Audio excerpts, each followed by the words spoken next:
कोई मरता है तो छू कर देखिएगा, पहले पैर ठंडा होता है, धीरे धीरे नीचे से ठंडा होता है, ऊपर मतलब काल आ जाएगा ना तो ठंडा होना शुरू हो जाएगा नीचे से। अगर पैर कमजोर हो रहा है तो समझो कि आ गया है काल, अब धीरे धीरे ऊपर बढ़ रहा है, एक पैक नहीं जाएगा। तो ये बताए गए शास्त्रीय समाधि भाषा है, मगर कहाँ पकड़ा है गजेंद्र को?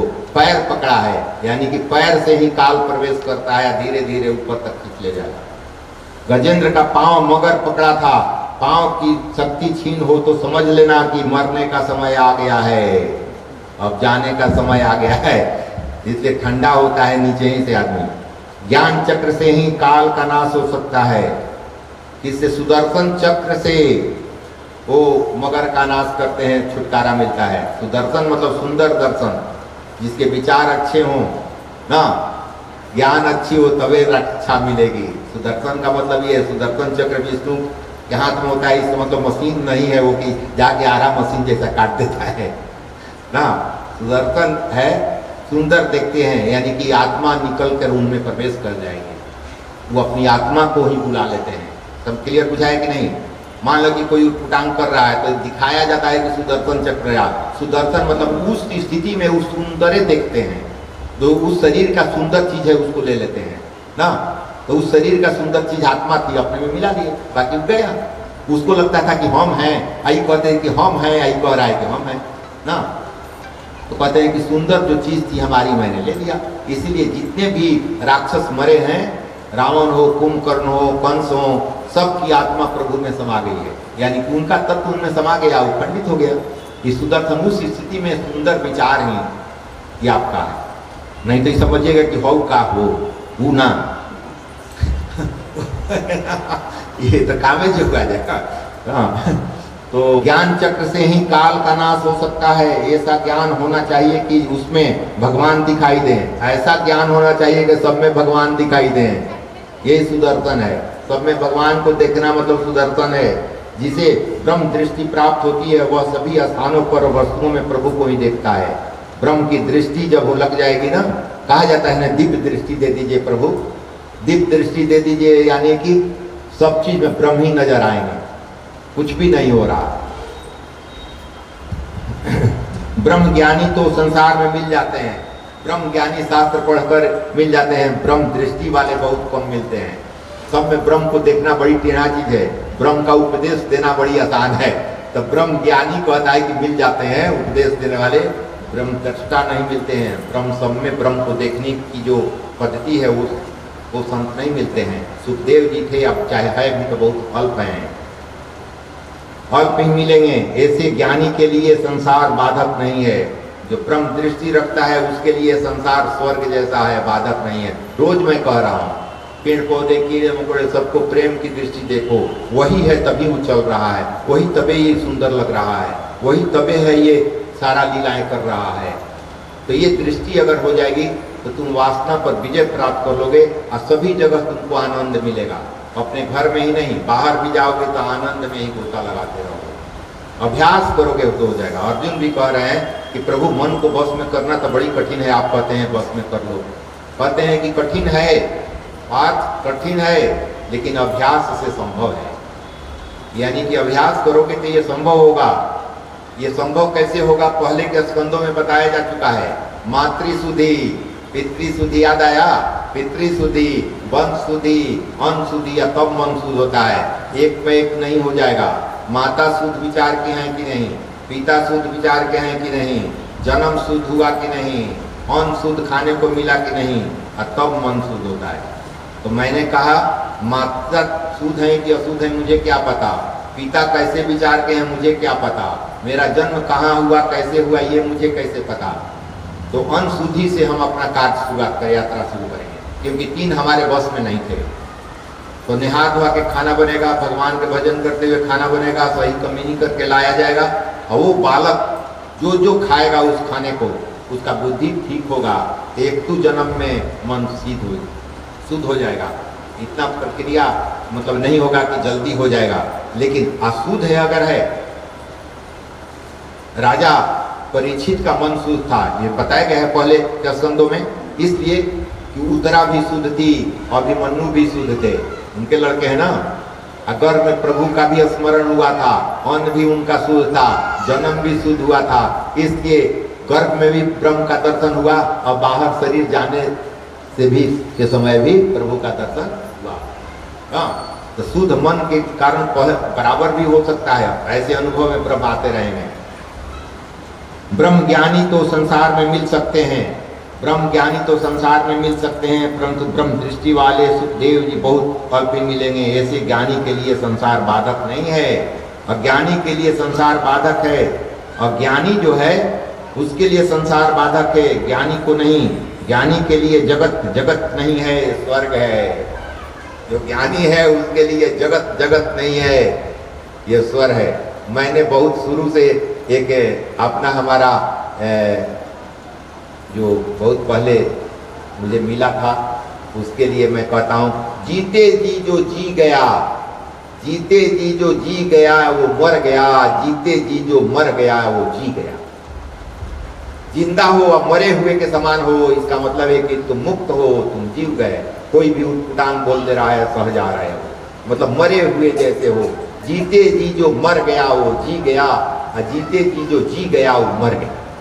जीते जी जिंदा हो मतलब जवाब पर जवाब देते जा रहे हो, लड़ाई पर लड़ाई करते जा रहे हो, तुम मरे हुए हो।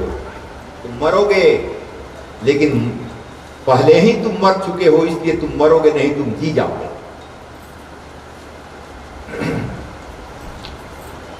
भगवान ने सुदर्शन चक्र से मकर मक्ष की हत्या की थी, अर्थात सुदर्शन भगवान के को दर्शन से काल की हत्या होगी। सर्व में भगवत दर्शन ही सुदर्शन है, सब में भगवान को देखना ही सुदर्शन है। ऐसा नहीं है कि वो चक्र वाला घूमने वाला। पत्थर की मूर्ति के प्रति सद्भाव रखने से वह चेतनमयी होती है। पत्थर की मूर्ति को अगर पूजन करोगे और ध्यान से देखोगे तो उस पर्दा का काम करेगा मूर्ति, या उसमें दृश्य नजर आएगा। माँ हंसती हुई, प्रभु हंसते हुए, बोलते हुए नजर आएंगे जब भक्ति तुम्हारी बढ़ेगी। तो वही कह रहा है कि जब पत्थर की मूर्ति सद्भाव रखने से चेतनमयी बनती है, तो चेतन के प्रति सद्भाव रखने से ईश्वर प्राप्ति क्यों नहीं होगी। जो चेतन है, चल फिर रहा है, उसके प्रति अगर सद्भाव हो तो ईश्वर का भेंट क्यों नहीं होगा। लेकिन सबसे तो मत्सर है ना, जलन है ना, एक दूसरे से जलन है, तो जलन के कारण हम कुछ नहीं कर पा रहे हैं, जलते ही जा रहे हैं। संपत्ति के मद से विवेक भ्रष्ट हुआ व्यक्ति दरिद्र हुए बिना फिर विवेक नहीं होता। संपत्ति के मद में अगर वो भ्रष्ट हो गया है तो फिर दरिद्र बनेगा, तभी उसको बुद्धि खुलेगी, ऐसे नहीं खुलेगी। इसलिए संपत्ति है तो भ्रष्ट बुद्धि न हो, सत्कर्म करो, अच्छे कर्म करो, ताकि वो स्थिति तुम्हारी बरकरार रहे। अन्यथा उसका उपभोग करने की कोशिश करोगे तो भोग लक्ष्मी का नहीं किया जा सकता है, सदुपयोग कर सकता है जीव, उपभोग नहीं कर सकता। उपभोग ब्रह्म का अधिकार है, उपभोग नहीं, यानी कि व्यसन वही जो मनुष्य के योग्य हो, सुनीति के नीति के अनुसार हो, धर्म के अनुसार हो, उसी का भोग सकते हो। जिसे ज्ञान रूपी भक्ति रूपी अमृत मिलता है, जिसे ज्ञान रूपी भक्ति रूपी अमृत मिलता है, वो अमर हो जाता है।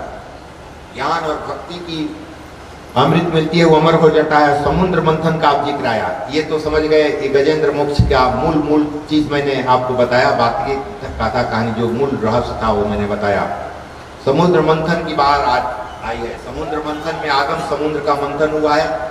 बलि राजा भी तैयार हो गए हैं, इंद्रदेव भी तैयार हो गए हैं, और मंथन के लिए वासुकी को बुलाया गया है रस्सी के रूप में, और मदरांचल पर्वत को बुलाया गया है मंथनी के लिए, और उसको रखने के लिए वो डूब न जाए समुद्र में, तो दिया है एक कछुआ के रूप में। कच्छप अवतार ब्रह्म लेते हैं भगवान, और अपने पीठ पर वो मदरांचल पर्वत को लेकर बासुकी से रस्सी के रूप में इस्तेमाल करके खींचा जा रहा है। यानी कि यह सब समाधि भाषा है। आपके श्वास प्रश्वास ही बासुकी है, रस्सी का काम करेगा। रीढ़ की हड्डी जो है ये मथनी है ना, उसी में मंथन होगा श्वास प्रश्वास के द्वारा। जिसे समुद्र मंथन जीवन का ही तो मंथन है। साफे लिखता है समुद्र मंथन है, जीवन का मंथन है। संसार समुद्र का मंथन करके ज्ञान और भक्ति रूपी अमृत का पान करने वाला अमर हो जाता है। इस संसार समुद्र जो हमारा शरीर है, इसका मंथन करोगे तो तुम मुक्त हो जाओगे, अमर हो जाओगे, क्योंकि मंथन से तो पता चलेगा कि ब्रह्म आत्मा अलग है या शरीर अलग है।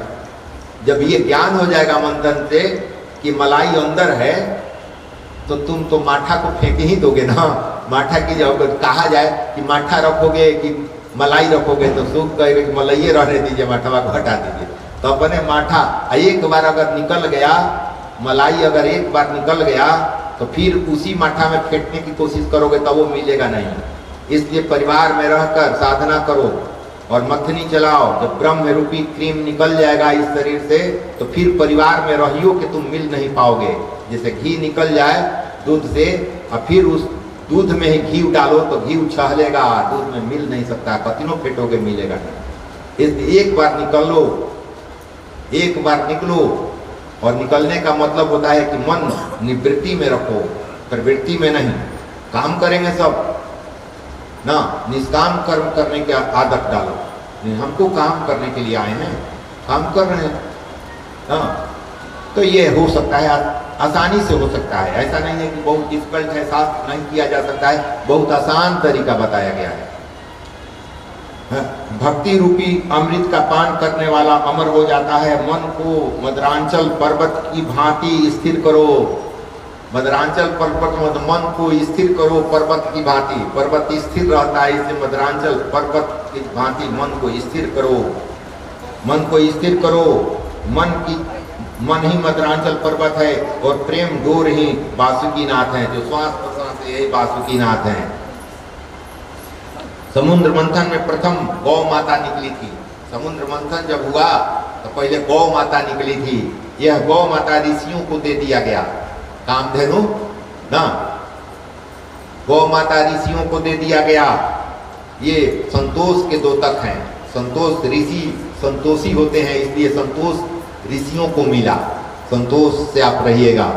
द्वितीय उच्चैश्रवा घोड़ा मिला। तो घोड़ा लोग लड़ाई करने के लिए लेता है ना, तो राक्षसों को दैत्यों को दे दिया गया।